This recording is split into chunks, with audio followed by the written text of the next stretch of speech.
Salmo 145. Nós vamos estudar, ele é bem menor do que a gente está acostumado, né? Só 21 versículos. Eu gostaria de ler o Salmo mais uma vez, inteiro. Acompanhe comigo a leitura. Ó Deus, Rei meu, eu te exaltarei e bendirei o teu nome para todo sempre. Todos os dias te bendirei e louvarei teu nome para todo sempre. Grande é o Senhor e digno de ser louvado, a sua grandeza é incompreensível.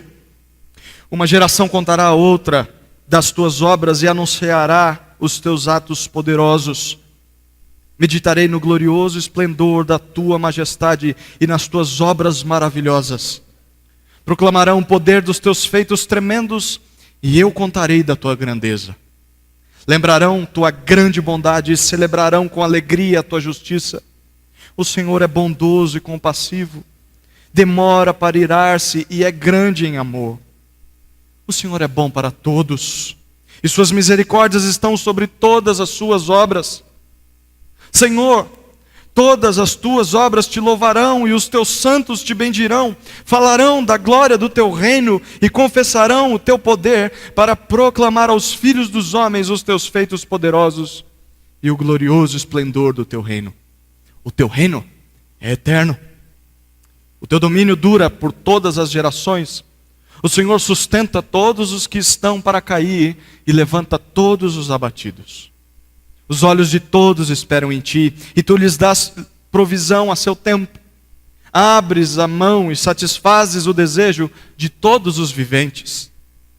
O Senhor é justo em todos os seus caminhos e bondoso em todas as suas obras. O Senhor está perto de todos os que o invocam, em verdade. Ele cumpre o desejo dos que o temem, ouve seu clamor e o salva. O Senhor preserva todos os que o amam, mas destrói todos os ímpios. Que a minha boca pronuncie o louvor ao Senhor, e todo ser vivo bendiga o seu santo nome para todo o sempre. Amém? Você se lembra qual foi a última vez que você foi elogiado por alguém? Quem se lembra? Lembra? Quando isso aconteceu, qual foi sua reação? Alguns demonstram vergonha, outros agradecem, obrigado pelo elogio, outros se alegram demais. E é gostoso ouvir um elogio, né? Agora eu quero que você pense na pessoa que te elogiou. Pense na pessoa que fez esse elogio para você. Você se lembra dessa pessoa? Lembra do rosto dela? Lembra da ocasião em que ela fez isso? Lembra como foi feito esse elogio? Qual era o elogio? Lembra das palavras dela exatamente? Por que eu estou perguntando isso? Eu quero que você imagine se essa pessoa não tivesse feito isso. Na verdade, ela tinha motivos para te elogiar e ela até queria fazer isso, mas ela acabou se esquecendo, ou deixou isso em segundo plano na sua vida. Que triste, né? A pergunta é, você se sentiria mais feliz ouvindo esse elogio da boca dessa pessoa, ou sabendo que ela queria fazer esse elogio, mas não fez? Você ficaria mais feliz por qual das duas ocasiões? Ao ouvir o elogio, ou saber que ela queria fazer o elogio, mas nunca fez? É óbvio que é ouvir o elogio. Agora pense nessa cena mudando os personagens dela. Troque você, aquele que deveria receber o elogio, por Deus. E você se coloque no lugar daquela pessoa que deveria te elogiar. Você acha aceitável nós temos motivos para elogiar a Deus e passarmos todo o nosso tempo só prometendo elogiá-lo e sempre desejando fazer isso, mas nunca fazendo? Acha justo? Sim ou não? Não. É justo você saber que Deus é digno de elogio e mesmo assim ficar apenas guardando esses motivos dentro do seu coração? Não, Deus é digno desse meu elogio, mas nunca fala. Será que é admissível viver nossas vidas pensando só em nossas próprias coisas, sabemos que nós só temos uma vida por causa da ação de Deus? Eu creio que a resposta da maioria de nós é um sonoro não. Não, Deus merece todo o meu elogio, Deus merece todo o meu louvor, Deus merece toda a minha adoração. Eu não tenho de ficar apenas guardando isso dentro de mim, eu tenho de externar a minha gratidão a Ele com palavras, com ações, com cânticos, com orações, enfim. Então, se o seu desejo é esse, e você está arrependido de não ter elogiado a Deus tanto quanto deveria, esse salmo vai nos ensinar como nós podemos consertar isso. Esse é o último salmo de Davi que nós vamos encontrar no livro dos Salmos. O rei Davi escreveu esse salmo por volta de 1000 anos antes de Cristo, e cerca de 500 anos depois o povo de Judá incluiu esse salmo dele no livro onde nós estamos vendo, no Salmo 145. Então, a geração que está incluindo esse salmo aqui, havia passado 70 anos no cativeiro da Babilônia, e agora estava voltando para Jerusalém, porque o rei Ciro decretou que eles voltassem para suas terras. Os medo-persas tinham conquistado a Babilônia e agora eles estavam libertando todos os seus prisioneiros e o povo de Deus poderia voltar para Jerusalém. Então, sobre a direção de Deus, o rei Ciro, ele permite que o povo volte, e não só permite que volte, como financia esse retorno. Ele diz: eu vou financiar o que entrar de impostos aqui na minha nação, uma nação pagã que não temia a Deus, eu vou reverter esse valor para que vocês usem na reconstrução do templo, na reconstrução dos seus muros, e o povo volta sob o comando de Esdras e Neemias, e o povo volta alegre, cantando de júbilo, celebrando a Deus e colocando a mão na massa. E foi justamente nessa época em que um dos seus cantores decidiu reunir um conjunto de salmos que celebrasse essa vitória do povo de Deus. Ele olhou para o passado e reuniu uma coletânea de cânticos de louvor dos seus pais, louvor e adoração ao Senhor. E essa coletânea foi chamada de o quinto livro, o último dos pequenos livros que nós temos dentro do livro dos Salmos. E ele fechou esse quinto livro com o salmo que nós acabamos de ler, o Salmo 145. No próximo sermão eu vou expor os capítulos 146 até o 150 em uma só mensagem, vai ser um desafio, mas é uma conclusão do livro. Então eles são louvores finais do livro dos Salmos. O quinto livro termina no Salmo 145. Então esse é o ambiente desse salmo. É um povo que está voltando feliz da vida por ter voltado está voltando do cativeiro feliz da vida e porque está reconstruindo a sua cidade. A esperança deles era de dias melhores. Eles já tinham aprendido a lição de Deus. Eles já tinham entendido que pecado precisa ser tratado, arrancado do coração. E eles se arrependeram dos seus pecados e agora eles aguardavam um rei da linhagem de Davi que ia libertá-los de uma vez por todas de seus inimigos.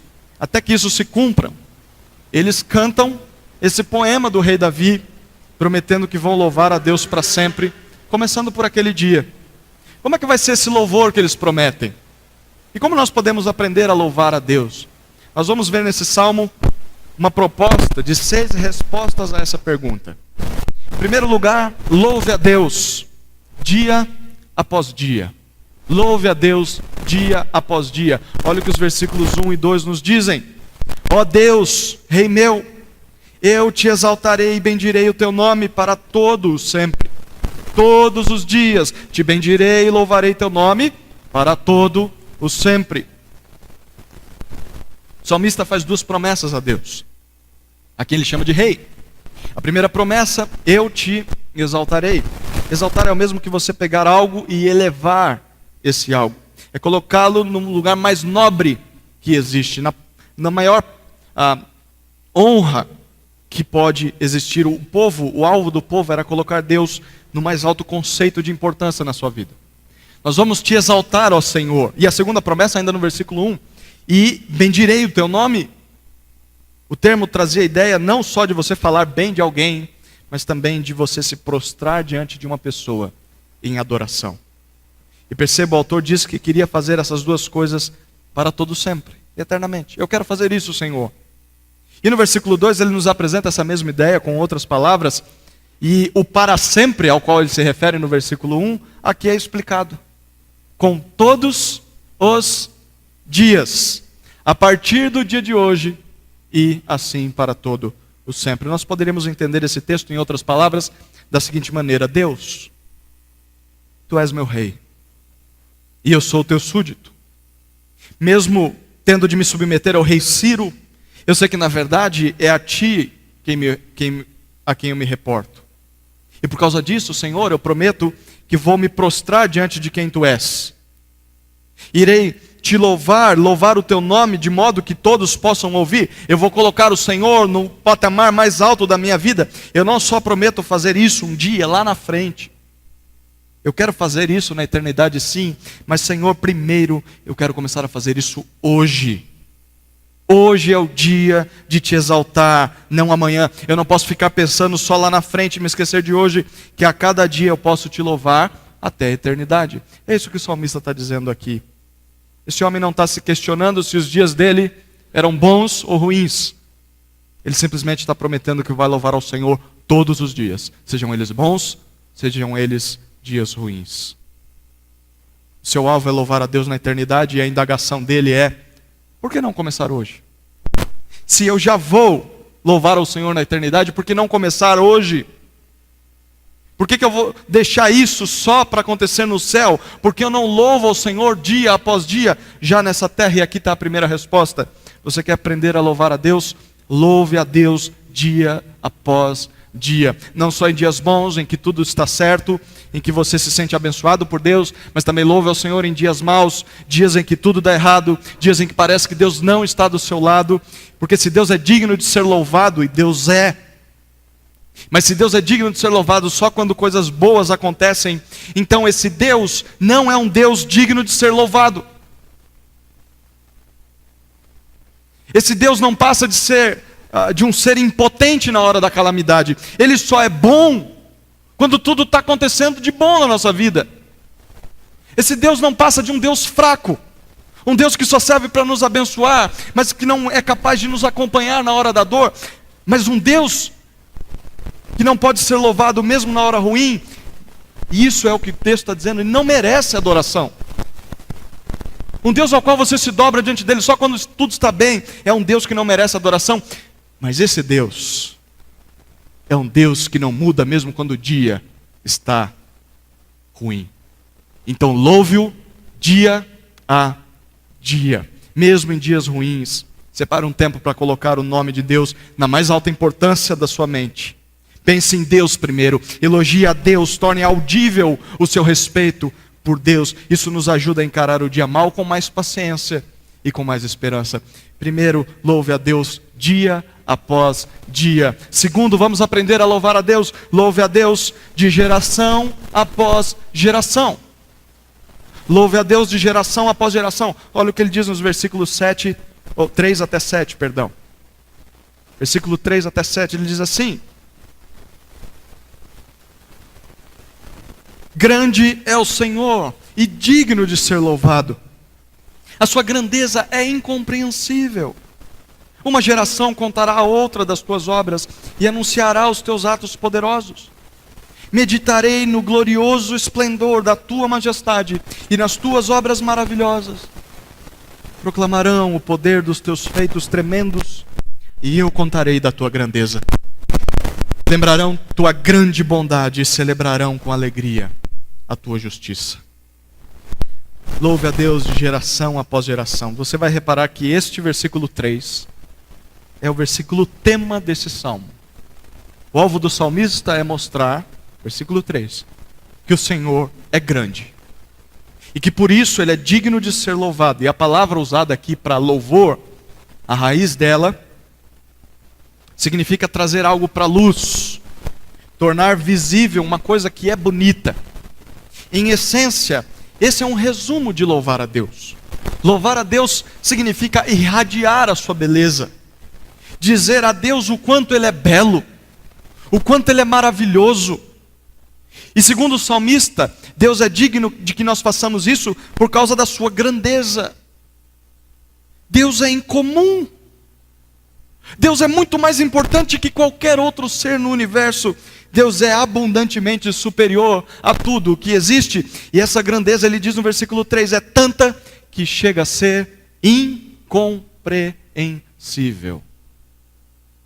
Ou, em outra versão, insondável.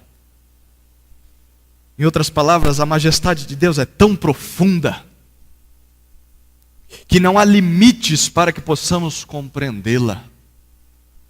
Seria impossível tentarmos conhecer completamente o tamanho da honra de Deus. Você poderia passar toda a eternidade ao lado de Deus, e mesmo assim, ser incapaz de investigar a grandeza do Senhor. Mas, no versículo 4 nós lemos que apesar de não podermos conhecer o tamanho de Deus, nós podemos ser capazes de desvendar partículas da sua grandeza na maneira com que Ele age em favor do seu povo. Mesmo que Deus seja incompreensível, nós podemos ver ilustrações da sua grandeza, pelo que nós lemos no versículo 4. O que ele diz no 4? Uma geração contará a outra geração as obras de Deus e anunciará os seus atos poderosos. A ideia é que de pais para filhos, de avós para netos, de uma geração até outra geração, a grandeza de Deus pode ser percebida e pode ser anunciada. Pais podem elogiar as obras de Deus com as suas palavras e dizer isso para os seus filhos.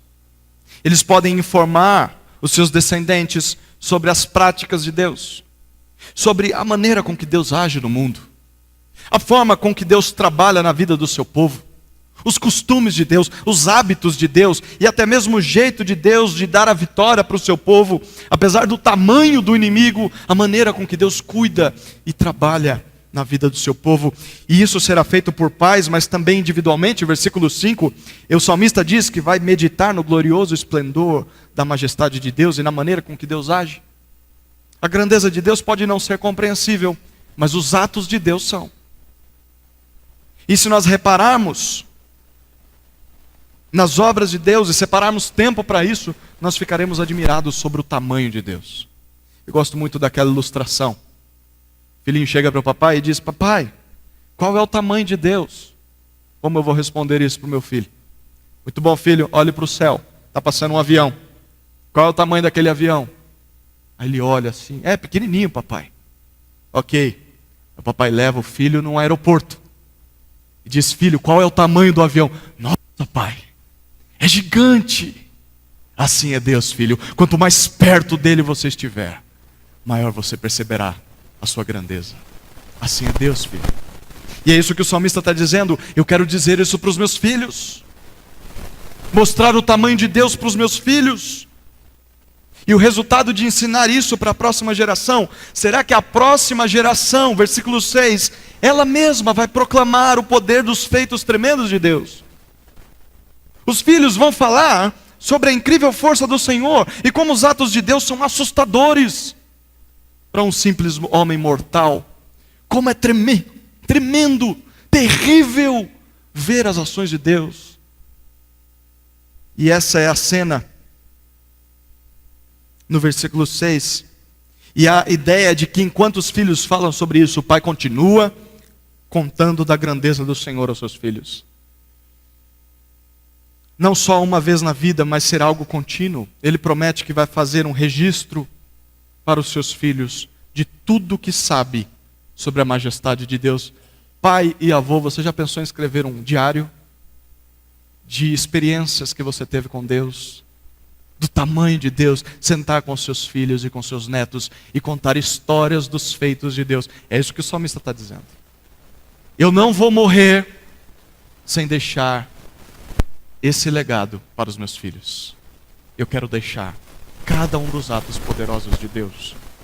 E assim, versículo 7, os filhos por sua vez farão o mesmo. Eles vão se lembrar com alegria da grande bondade e da justiça do Senhor.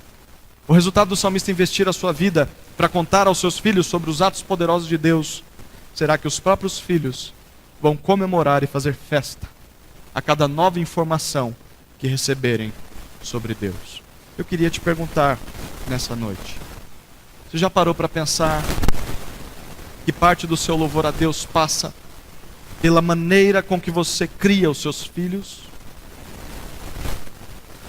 Já parou para pensar que não adianta você se reunir com o povo de Deus semana após semana e quando está diante da sua família, viver como um pagão, como um descrente,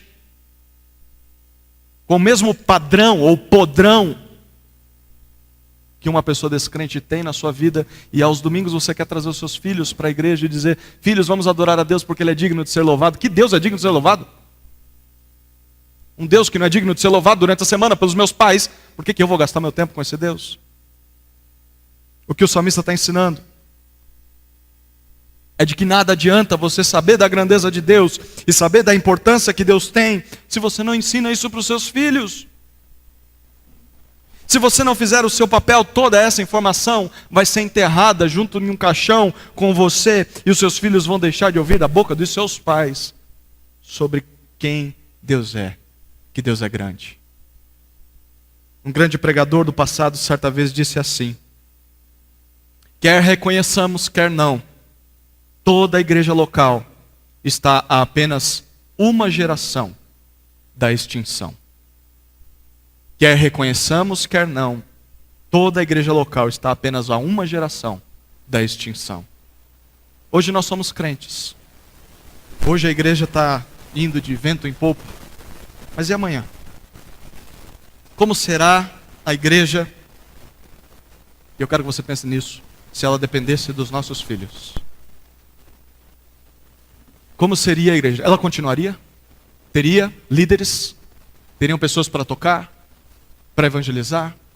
Como seria a igreja se ela dependesse dos nossos filhos? Então nós podemos não entender a Deus em toda a sua grandeza, mas nós podemos amar a Deus. E nós podemos anunciar os feitos de Deus aos nossos filhos, porque se os nossos filhos irão crer, aí já é outra história, já não é mais conosco. Mas se nós não falarmos, eles nunca poderão crer. Louve a Deus, segundo lugar, de geração após geração. Fale da grandeza de Deus aos seus filhos e netos antes que seja tarde demais. Terceiro lugar, louve a Deus de nação após nação. Olha o que os versículos 8 até 13 nos dizem. O Senhor é bondoso e compassivo, demora para irar-se e é grande em amor.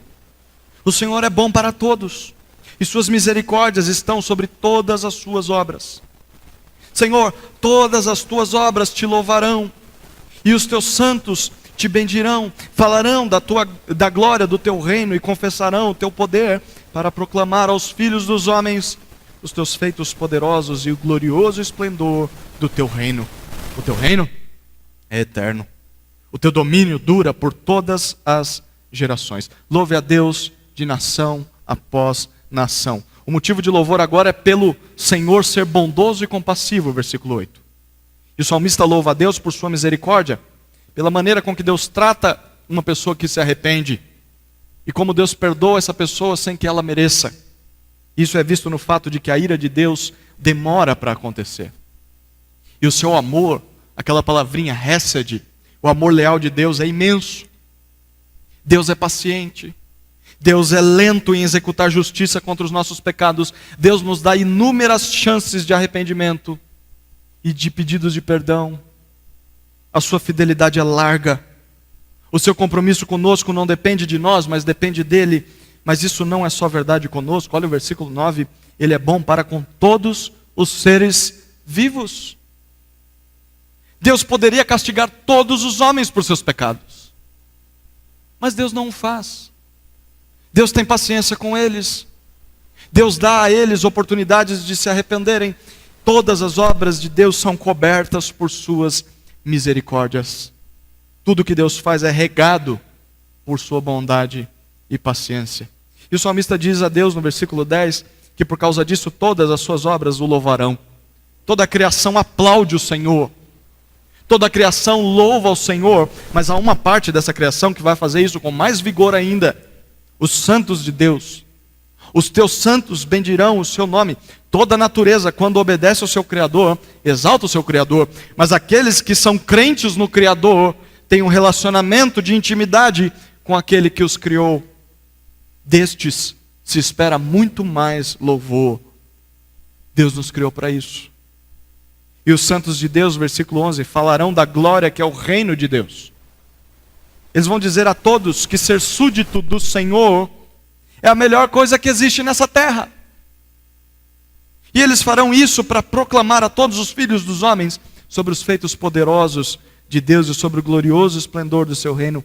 Um rei que tem um reino que é eterno, que tem um rei que domina por todas as gerações.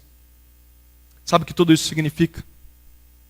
Que o fato daquele povo ser o alvo da bondade de Deus levaria-o a anunciar essa bondade para todas as pessoas do mundo inteiro. Valia a pena ser governado por um rei paciente. Valia a pena ser governado por um rei misericordioso, um rei amoroso, um rei que perdoa os nossos pecados, um rei que reina sobre nós de maneira graciosa, de maneira eterna. Em outras palavras, o que o salmista está dizendo aqui é o seguinte: olha, para louvar a Deus, não basta apenas você prometer que vai fazer isso dia após dia, e não adianta só você dizer que vai ensinar sobre Ele para os seus filhos, é seu dever anunciar sobre o Senhor a todas as nações. Deus é muito fantástico para ser guardado só para nós. Todos no mundo deveriam conhecê-lo, todos no mundo deveriam amá-lo. Eles foram criados por Deus e foram criados para Deus. Isso nos deveria incomodar um pouco.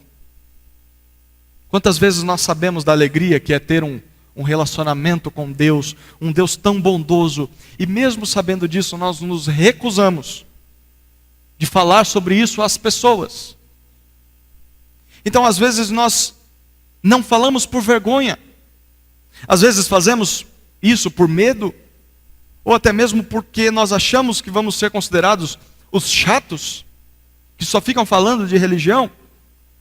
Mas se Deus é um Deus tão bom quanto Deus é, então as pessoas precisam ouvir que as vidas delas só serão boas de verdade se elas conhecerem ao seu Criador na intimidade. As pessoas precisam ouvir da nossa boca que fazer parte do reino de Deus não é algo pesado, não é algo maçante, mas sim é algo extremamente prazeroso. Às vezes a gente vê pessoas tão azedas querendo apresentar o Senhor para o seu vizinho, para o seu colega de trabalho. Sabe aqueles crentes que parece que foram batizados no limão? Azedo, cara fechada, tem que ir para a igreja, tem que orar. Que vida é essa se você conhece o Senhor e é um prazer fazer parte do reino dele? Essa não deveria ser sua atitude. E na verdade, quando você fica azedo, você mostra para todo mundo: olha, não sai daí não. Fica aí mesmo. Não vem para cá não, porque aqui vai ser um fardo. Olha, quem me dera não ter conhecido ao Senhor. Que tristeza quando nossas vidas são assim. Às vezes nossas atitudes acabam falando mais para as pessoas que buscar a Deus é algo chato, é algo cansativo, é algo monótono, é algo enfadonho. Mas o problema não está em Deus, o problema está em nós. Porque se Deus é tão bom, então ser servo de Deus também é tão bom assim. De todos os seres criados, só nós, os crentes, são os que mais têm motivo de anunciar com alegria a salvação que Deus dá a todos os povos. Louve a Deus de nação após nação. Quarto lugar, louve a Deus de necessidade após necessidade. Olha o que os versículos 14 a 16 nos dizem. O Senhor sustenta os que estão para cair e levanta todos os abatidos. Os olhos de todos esperam em ti e tu lhes dás provisão a seu tempo. Abres a mão e satisfazes o desejo de todos os viventes. Louve a Deus de necessidade após necessidade. Nem todas as coisas na vida de um crente são momentos de alegria e paz. Sim, haverá momentos em que louvar a Deus será um prazer, em que nós vamos conseguir ter um bom tempo de ensino aos nossos filhos, e até mesmo em que nós vamos poder convidar pessoas para fazerem parte do reino do Senhor. Mas também haverá momentos em que enfrentaremos dias difíceis, dias em que pecamos, dias em que fraquejamos na fé, dias em que tropeçamos pelo caminho, caímos por causa da nossa própria miséria. Mas mesmo assim, versículo 14, mesmo em momentos de fraqueza, o Senhor sustenta os que estão para cair. Quando estão vacilantes, quando estão próximos de negar a sua fé, de desistir do Senhor, por já estarem cansados de sofrer, ou de se entregar ao pecado e se render às paixões do mundo, Deus os sustenta. O Senhor lhes dá apoio, o Senhor lhes dá descanso, o Senhor lhes mantém de pé na fé. Mas Deus não só faz isso, o versículo 14 ainda diz que Ele também levanta os abatidos. Ele ergue os que andam curvados, cabisbaixos, desanimados, com fardos terríveis. Esse é o Deus que merece ser louvado. O Deus que socorre aqueles que foram prostrados por dificuldades da vida. O Deus que se ajoelha até eles e os levanta, coisa que ninguém conseguiria fazer. Mas Ele não abençoa apenas aqueles que estão sofrendo por pecados ou por dificuldades da vida. Versículo 15, Ele também dá provisão àqueles cujos olhos esperam nele. O Senhor dá o pão de cada dia àqueles que colocam a sua esperança nele. E Ele faz isso ao seu tempo, no tempo certo. E no versículo 16 Ele diz: Deus abre a sua mão e derrama sobre essas pessoas, tudo aquilo que é necessário para satisfazer seu desejo. Em outras palavras, Deus dá aos homens que confiam nele a comida da qual eles tanto precisam. Deus os alimenta. Você já parou para pensar na pior crise da sua vida? Quero que você pense agora. Talvez algo que já passou, talvez algo em que você esteja passando. Talvez você se lembre daquele momento em que a despensa e a geladeira estavam vazias e as crianças com fome. Talvez seja aquele dia em que você não tinha dinheiro para comprar o calçado para o seu filho. Talvez aquela época em que você não tinha emprego. Ou aquela época em que você não tinha recurso suficiente para pensar no alimento de amanhã. E a única coisa que você podia fazer era clamar a Deus. E aí você olha para trás. E eu quero que você olhe para trás. Você morreu de fome? Claro que não. Se você está vivo, não morreu de fome. Você ficou sem o que calçar? Deus deixou as suas crianças sem um pedaço de pão? É por isso que o salmista está louvando ao Senhor. Porque de necessidade em necessidade, Deus continua sendo digno de ser louvado. Isso significa que não há pecado tão sujo ou buraco tão profundo no qual você tenha se metido, que a graça de Deus não tenha poder para ir até lá e te buscar e te recolocar de pé. Então, se há algo na sua vida desse tipo, confesse a sua culpa. Clame a Deus por perdão, porque Deus é mestre em levantar aqueles que caem. E se você está prestes a cair, confie no Senhor, porque só Ele pode te sustentar e não permitir que você desista da sua fé. E caso haja falta de alimento no seu lar, faça como o versículo 15 ensina: mire os seus olhos, no Senhor, coloque a sua esperança nele, e Ele vai abrir a sua mão e vai te dar a provisão necessária que você carece. Pare de viver lamentando e passe a ter mais esperança no Senhor. Pare de confiar somente na melhoria da economia ou na força do seu braço e passe a confiar mais na provisão do Senhor. Louve a Deus em quarto lugar, de necessidade após necessidade. Em quinto lugar, louve a Deus, versículos 17 a 20, de oração após oração. Olha o que ele diz nos versículos 17 até 20. O Senhor é justo em todos os seus caminhos e bondoso em todas as suas obras. O Senhor está perto de todos os que o invocam, de todos os que o invocam em verdade. Ele cumpre o desejo dos que o temem, ouve seu clamor e o salva. O Senhor preserva todos os que o amam, mas destrói todos os ímpios. Louve a Deus de oração após oração.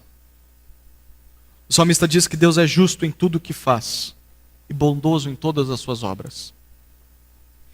Isso significa que não há um só ato de Deus, em toda a sua soberania, em todo o seu controle sobre esse mundo, que não seja praticado com justiça e com bondade. Deus não é injusto. Ou Deus não é mau, só porque coisas ruins acontecem nesse mundo. Na verdade, apesar dos momentos difíceis na vida, versículo 18, situações de calamidade que acontecem pelo pecado, a gente pensa na catástrofe em Brumadinho e tantas outras. Fortaleza, Ceará, está em clima de guerra. Todas essas coisas são resultado do pecado. Pessoas negligentes que só pensam em dinheiro, só pensam no mal. E apesar dessas coisas, versículo 18, o Senhor se faz presente na vida daqueles que oram a Ele. Olha o que Ele diz no versículo 18: Ele está perto de todos os que o invocam. Mesmo em meio às calamidades dessa vida, apesar de ser tão grandioso, Deus se coloca ao lado daqueles que o clamam por Ele. E Ele diz de maneira sincera: em verdade. Mesmo que a única coisa que saia da boca de uma pessoa seja um grito desesperado por ajuda, o Senhor está lá, do seu lado, disposto a ajudar essa pessoa a enfrentar a sua dificuldade. Quando todo o nosso ser convida a Deus para se fazer presente em nossas vidas, Ele se coloca perto de nós e responde à nossa oração. E Ele faz isso, versículo 19, cumprindo o desejo daqueles que o temem, ouvindo o seu clamor e o salvando. Então, na hora da dor, se você invocar ao Senhor de verdade, até mesmo talvez com lágrimas nos olhos, e fazer isso enquanto o teme, enquanto tem reverência, respeito ao Senhor, o seu desejo será o mesmo que o do Senhor. E quando você fizer isso, o Senhor vai te responder. Isso porque o versículo 20 diz: o Senhor preserva todos os que o amam. Deus observa, Deus aprova, Deus mantém a vida de cada um dos que tem um relacionamento de aliança com Ele. Esse é o maior benefício de ser amigo de Deus, ser preservado por Deus. Mesmo que eu morra nesse mundo, a minha vida está nas suas mãos e eu viverei com Ele para todo sempre. Mas viver uma vida longe de Deus traz resultados amargos. Final do versículo 20 diz: Ele destrói todos os ímpios. Não há um só homem que quebre a lei de Deus, que rejeita a Deus, que não irá experimentar a ruína do juízo de Deus. Um dia Deus dará a paga por todo o mal que eles cometeram. E eles é que serão derrubados. Perceba isso. Por um lado, no versículo 3, nós lemos que a grandeza de Deus é algo totalmente incompreensível. Mas por outro lado, o próprio Deus se coloca ao nosso lado para sentir a nossa dor e nos socorrer quando nós clamamos por socorro. E isso aqui é tremendo. Ao mesmo tempo que Deus é imenso e Deus está controlando todo o universo, Deus também é presente nas nossas vidas e cuida de cada um de nós, como se só se preocupasse com a nossa vida. Já parou para pensar nisso? Isso significa que quando nós oramos, não estamos gritando por um socorro a um ser que não nos pode ouvir, ou que mesmo que nos ouça não pode fazer nada porque ele é impotente. Pelo contrário, nós quando oramos estamos clamando ao nosso Pai, um Pai que tem todo o poder para nos socorrer em nosso sofrimento. Eu quero que você pense em um pai que talvez está lá cuidando dos seus negócios no escritório ou na sua oficina. Ele sabe que sua criança está brincando lá no quintal. E ele está ocupado, ele precisa terminar aquela tarefa, precisa entregar aquilo essa semana, não ter nenhum minuto do seu dia. E ele ouve um grito do seu filho desesperado: Pai! Gritando de dor. Que pai não levanta dessa mesa e sai correndo e não está nem aí para tempo, não está nem aí para entrega, para metas, para objetivos do emprego. Eu quero ver o meu filho, eu quero ver porque ele está clamando. Que pai não faria isso? Agora, se um pai terreno faria isso, imagine o pai do céu. Porque Deus é muito mais bondoso que um pai terreno. O ouvido de Deus está pronto para atender o nosso choro. E Deus nos trata como se o nosso problema fosse o maior problema de todos, e como se só existisse a nossa vida em todo o universo. Esse é o nosso Deus, esse é o nosso Rei. Por isso você pode também louvar a Deus por cada oração que você faz. E Deus não só escuta, mas Deus responde cada uma das suas orações. Olhe para trás, conte quantas orações você já não fez e Deus já não te respondeu. Conte quantas são. Conte quantas lágrimas Deus já não enxugou do seu rosto quando você gritava de dor, de lamento. Você lembra? Se você lembra, então responda: você já agradeceu a Deus por isso? Você já abriu a sua boca e louvou ao Senhor por cada uma das respostas de oração que Ele te deu? Porque quando Deus responde uma oração, nós devemos louvá-lo. Quando Deus responde outra oração, nós devemos louvá-lo de novo, e de novo, e de novo. Se você louvou a Deus pela resposta de ontem e hoje tem mais uma resposta, louve a Deus pela resposta de hoje também. É isso que o salmista está dizendo: louve a Deus de oração após oração. E para encerrar, ele diz no versículo 21, louve a Deus de palavra após palavra. Versículo 21 diz: que a minha boca pronuncie o louvor ao Senhor, e todo ser vivo bendiga o seu santo nome para todo o sempre. O desejo do salmista, ao relembrar esse salmo de Davi, era esse: que a minha boca pronuncie o louvor ao Senhor. Ele queria que as suas palavras servissem de alguma maneira para declarar o tamanho da honra do Senhor, o tamanho do renome, da reputação, da glória de Deus. Você já parou para imaginar isso? As suas palavras, em todas as suas conversas, servirem para mostrar às pessoas o quão grande é Deus. Era isso que o salmista queria que acontecesse. Em cada conversa eu quero que as pessoas percebam quanto Deus é grande. Mas ele tinha um segundo desejo: que todo ser vivo bendiga o santo nome de Deus por todo sempre. A vida desse crente não era encarada apenas de maneira individual. Ele pensava nos outros. Ele queria que todos os homens chegassem à mesma conclusão que ele: vamos adorar ao único digno de adoração. Passamos ainda nessa terra, nos preparando para repetir esse culto a Deus por toda a eternidade. Se você reparar bem, eu e você não somos dignos de cantar esse salmo. Nós no máximo seremos enquadrados no versículo 20, onde nós lemos que Deus destrói os ímpios. Nós somos ímpios. Todos nós nascemos assim. Todos somos ímpios por natureza. Todos nós rejeitamos a Deus, apesar de termos sido criados para Ele. Nós preferimos a beleza dos ídolos, os prazeres da carne, a escuridão do pecado, mais do que nos prostrarmos diante de Deus. Nós nem ao menos sabíamos que Deus é tão digno de ser louvado como esse salmo ensina. Então, eu quero que você pense: como é que nós chegamos até aqui? Se eu não sou digno, se eu nunca conheceria esse Deus, como foi que eu cheguei até esse momento da minha vida, ao ler um salmo como esse junto com uma congregação? Isso só foi possível porque nós fomos alcançados pela misericórdia de Deus. Através da obra do seu Filho na cruz, Deus se apresentou para nós como o Salvador do qual nós tanto precisávamos. E Jesus Cristo enfrentou a destruição que nós merecíamos, para que Deus pudesse nos atingir com a sua bondade e com a sua misericórdia.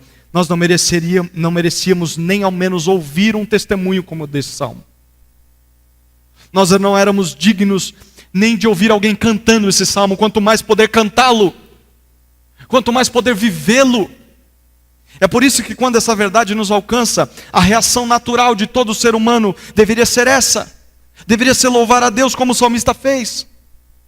Mesmo que as coisas não estejam bem à sua volta, mesmo que a sua vida não esteja assim tão bem, mas Deus é digno de ser louvado mesmo nessa circunstância. Por isso, se você já experimenta cada uma das bênçãos descritas nesse salmo, Deus te convida a desejar o mesmo que o salmista: louve ao Senhor. E como esse salmo, nós já aprendemos como é que podemos começar ainda nessa terra. Primeiro, louve ao Senhor dia após dia. Segundo, louve ao Senhor de geração após geração. Louve ao Senhor de nação após nação, de necessidade após necessidade, de oração após oração e de palavra após palavra. Que seus lábios transbordem de palavras que mostrem a esse mundo perdido a beleza e a majestade de Deus e convide pessoas para celebrá-lo para sempre. Faça isso como uma prévia do que vai acontecer com todos nós no dia em que nós estivermos com o Senhor para sempre. Já que você vai louvar o Senhor por todo sempre, por que você já não começa agora? Não guarde esses elogios só dentro de você. Coloque todos esses elogios para fora, para que Deus seja engrandecido através da sua vida. E se você ainda não experimenta Deus de maneira descrita, da maneira descrita por esse salmo, Deus te convida a se prostrar diante do Filho dele e reconhecer Jesus como seu Rei. Porque no dia em que você fizer isto, essas simples palavras vão se tornar vivas na sua vida. Deus vai se tornar presente na sua história. E esse mundo nublado, esse mundo triste, vai passar a ter cores vivas, cores cheias de esperança nos seus olhos. Vai ser um dia de festa no céu, porque mais um ser vivo, criado por Deus, estará cumprindo o propósito para o qual foi criado: louvar o nome do seu Criador para todo o sempre. A minha oração é que Deus se apresente a você nessa noite. Amém?